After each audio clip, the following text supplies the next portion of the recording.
Good morning student. मैं विनोद कुमार जहांगीर आज फिर से एक नए वीडियो के साथ उपस्थित हुआ हूँ।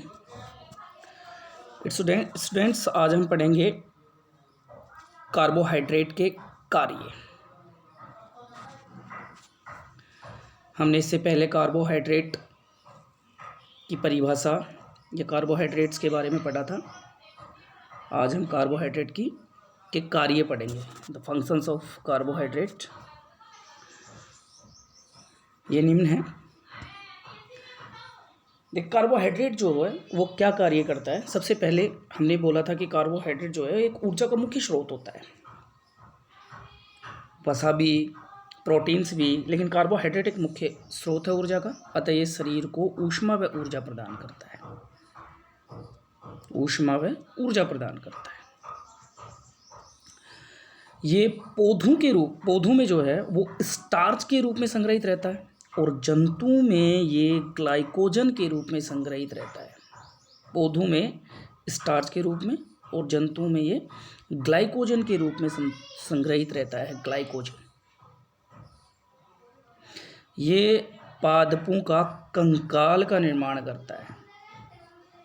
पादपों का कंकाल का मतलब जो होता है बाह्य आकार की जो होती है उसका निर्माण करता है कौन? कार्बोहाइड्रेट। कार्बोहाइड्रेट कोशिका भित्ति का निर्माण करता है और ये कोशिका भित्ति कहाँ पाई जाती है? पादपों में पाई जाती है। तो पादपों में पाई जाने वाली कोशिका भित्ति का निर्माण कौन करता है? कार्बोहाइड्रेट। अतः कार्बोहाइड्रेट के कार्य हो गए शरीर को ऊष्मा व ऊर्जा प्रदान करना, पौधों में स्टार्च के रूप में और जंतुओं में ग्लाइकोजन के रूप में संग्रहित रहता है और पौधों के कंकाल का निर्माण करता है। इसके अलावा ये पादपों की कोशिका भित्ति का निर्माण करता है जो पादपों में पाई जाती है। तो ये हो गए कार्बोहाइड्रेट के कार्य, फंक्शंस ऑफ कार्बोहाइड्रेट। अब यहाँ पे हम पढ़ेंगे क्लासिफिकेशन ऑफ कार्बोहाइड्रेट, कार्बोहाइड्रेट का वर्गीकरण। तो ये वर्गीकरण जो है वो निम्न प्रकार का होता है। स्टूडेंट, ये जो वर्गीकरण होता है वो 3-4 प्रकार का होता है। हम एक एक को करेंगे। सबसे पहले ए नंबर का जो वर्गीकरण है वो है भौतिक गुणों के आधार पर, फिजिकल प्रॉपर्टीज के आधार पर कार्बोहाइड्रेट का वर्गीकरण। तो इसके आधार पर कार्बोहाइड्रेट जो है वो 2 प्रकार का होता है। पहला शर्करा, दूसरा अशर्करा। सबसे पहले हम शर्करा की बात करते हैं।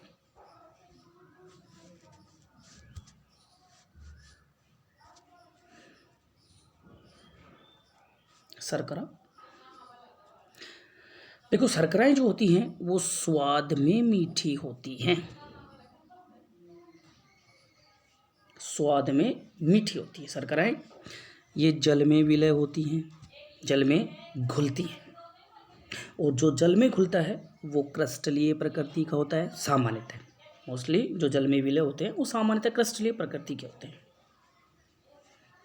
जैसे एग्जाम्पल के लिए ग्लूकोज, सुक्रोज, फ्रक्टोज, ग्लैक्टोज आदि जो हैं वो शर्कराएं हैं जो स्वाद में मीठी भी होती हैं, जल में विलय भी होती हैं और क्रिस्टलीय प्रकृति की होती है। 3 चीज़ें आपको याद रखनी है शर्कराओं के अंदर और इनके उदाहरण याद रखने हैं। दूसरा अशर्कराएं।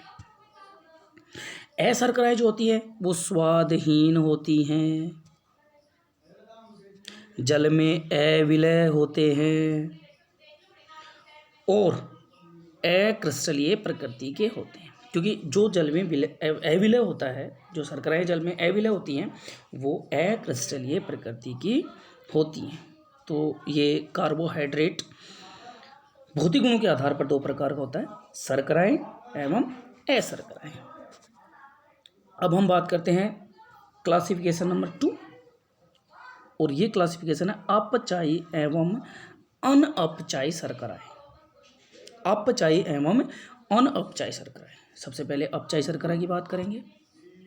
तो अपचायी शर्करा क्या होती है? अपचायी मतलब अपचयन करने वाली, अपचायी हो गई। तो वे शर्कराएं जो टोलेन अभिकर्मक व फेलिंग विलयन का अपचयन करती हैं। क्या? अपचयन किसका? टोलेन अभिकर्मक एवं फेलिंग विलयन का। देखिए, इस टोलेन अभिकर्मक और फेलिंग विलयन को डिटेल से पढ़ेंगे अपन लेसन नंबर 12 में, एल्डिहाइड एवं कीटोन। तो उस लेसन के अंदर हम इसको पढ़ेंगे। तो वे शर्कराएं जो टोलन अभिकर्मक एवं फेलिंग विलयन का अपचयन करती हैं। ठीक, टोलन अभिकर्मक स्टूडेंट्स, जो टोलन अभिकर्मक होता है वो होता है AgO। ये टोलन अभिकर्मक से प्राप्त होता है क्योंकि सिल्वर अमोनियम नाइट्रेट का सॉल्यूशन होता है जिसे हम टोलन अभिकर्मक कहते हैं। ये क्या करता है, यहाँ से ऑक्सीजन देगा कार्बोहाइड्रेट को, ये ऑक्सीजन देगा तो उनका क्या हो जाएगा, ऑक्सीकरण। ठीक, लेकिन टोलन अभिकर्मक का क्या हो गया, क्योंकि ऑक्सीजन हट गई तो इसका हो जाएगा अपचयन। अतः ये शर्कराएं इससे ऑक्सीजन लेकर के इस टोलन अभिकर्मक का क्या कर देती हैं, अपचयन कर देती हैं। ऐसे ही फेलिंग विलयन, फेलिंग विलयन जो होता है वो दो प्रकार का होता है। तो इस फेलिंग विलयन से CuO ये प्राप्त होता है, और यहाँ पे दो लगा देंगे, क्यूप्रिक ऑक्साइड बोलेंगे इसे। अब ये एक ऑक्सीजन को ये प्रोवाइड करवा देगा, किसको, कार्बोहाइड्रेट को। तो यहाँ से कार्बोहाइड्रेट एक ऑक्सीजन ले लेगा, उसका ऑक्सीजन हो जाएगा, लेकिन इस टोलन इसका फेलिंग विलयन क्या हो जाएगा, अपचयन हो जाएगा, क्योंकि एक ऑक्सीजन दे दिया। एक ऑक्सीजन देने के बाद में दो तो यहाँ पे Cu बच गए और एक ऑक्सीजन बच जाएगा। इस प्रकार से क्यूप्रस ऑक्साइड बन जाएगा क्यूप्रिक ऑक्साइड से, और इस प्रकार से ये शर्कराएं जो है वो टोलन अभिकर्मक और फेलिंग विलयन का क्या कर देती हैं, अपचयन कर देती हैं। इसीलिए इन्हें अपचायी शर्कराएं कहते हैं। तो वे शर्कराएं जो टोलन अभिकर्मक एवं फेलिंग विलयन का अपचयन करती हैं अपचायी शर्कराएं कहलाती हैं। जैसे इनके उदाहरण हैं मोनोसैकराइड, मोनोसैकराइड में तीनों हैं, ग्लूकोज, फ्रक्टोज, गैलेक्टोज, क्योंकि अपने सिलेबस में तीन ही है, ग्लूकोज, फ्रक्टोज, गैलेक्टोज तीनों हो गए। और डाइसैकराइड में माल्टोज और लैक्टोज, सुक्रोज नहीं होता क्योंकि सुक्रोज एक डाइसैकराइड है, लेकिन ये अपचयी नहीं होती है। तो इसके एग्जाम्पल्स याद रखेंगे आप, ग्लूकोज, फ्रक्टोज, लैक्टोज, ये तो मोनोसैकराइड के हो गए, और डाइसैकराइड के हो गए माल्टोज एवं लैक्टोज। सुक्रोज नहीं होता क्योंकि वो अनपचायी शर्करा होती है। दूसरा इसका जो वर्गीकरण है बी प्रकार का, वो है अनपचायी शर्कराएं, यानी वे शर्कराएं जो टोलन अभिकर्मक, अभी जो पढ़ा था हमने, वे शर्कराएं जो टोलन अभिकर्मक है फेलिंग विलयन का अपचयन नहीं करती हैं। अभी अपचायी शर्कराओं में तो करती हैं, लेकिन ये नहीं करती हैं, अनपचायी शर्कराएं कहलाती हैं। एग्जाम्पल, अब देखो यहाँ पे हमने डाइसैकराइड में सुक्रोज को छोड़ दिया था। सुक्रोज, स्टार्च, सेलुलोज, ग्लाइकोजन, कौन आदि जो होते हैं वो अनपचायी शर्कराएं कहलाती हैं। तो ये हो गई अपचायी और अनअपचायी शर्कराएं। सो स्टूडेंट्स, अपचायी और अनअपचायी शर्कराओं में हमने पढ़ा है। अब यहाँ पे हम बात करते हैं तीसरे प्रकार के क्लासिफिकेशन की, और तीसरा प्रकार का क्लासिफिकेशन है जल अपघटन के आधार पर। जल अपघटन के आधार पर देखो, जल अपघटन के आधार पर इसका वर्गीकरण जो होता है वो तीन प्रकार का होता है। पहला है मोनोसैकराइड्स, एक एक करके पढ़ेंगे अपन।